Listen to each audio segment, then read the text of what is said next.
বাড়িয়ে দেবে। সুবহানাল্লাহ। সূর্যের 12টা মুখ দিয়ে যে আলো দেবে, নবী বলছেন দাউহু আহসানু মিন দাওয়িশ শামসি, সূর্যের ওই 12টা মুখের আলো থেকে হাফেজে কোরআন আলেমে দ্বীনের আব্বা মায়ের মাথায় যে টোপর থাকবে, যে মুকুট থাকবে, যে পাগড়ি থাকবে, তার কিরণ, তার জ্যোতি আল্লাহ আরো বাড়িয়ে দেবেন। সুবহানাল্লাহ বলেন। কত সম্মান হাফেজে আলেমের আব্বা মায়ের, একটু চিন্তা করেন না। স্কুলে পড়াচ্ছেন, শিক্ষিত করেছেন, অসুবিধা নেই, পাশাপাশি দিনের সাথে সম্পর্ক রাখেন, কোরআনের একটা হাফেজ বানান। আমার এলাকার একটা মেয়ে স্কুলেও পড়ে, আবার আমারই মাদ্রাসায় ওই মেয়েটা সকালে একটু একটু পড়তে পড়তে মোটামুটি 3 বছরে মেয়েটা কোরআনের হাফেজা হয়ে গেছে, আলহামদুলিল্লাহ। স্কুলেও পড়ছে, পরীক্ষা দিচ্ছে।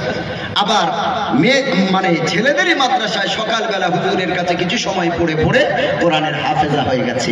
ইচ্ছা যদি থাকে বাধা কেউ দিতে পারবে না, সকল বাধা অতিক্রম করে আপনার ছেলেটাও সে ডাক্তার হবে, ইঞ্জিনিয়ার হবে, উকিল হবে, ব্যারিস্টার হবে, সাংবাদিক হবে, সাহিত্যিক হবে, সব কিছু হবে, সাথে সাথে কোরআনের হাফেজ আলেমও হওয়া সম্ভব। কি গো বাবাজি, সম্ভব না? সম্ভব না?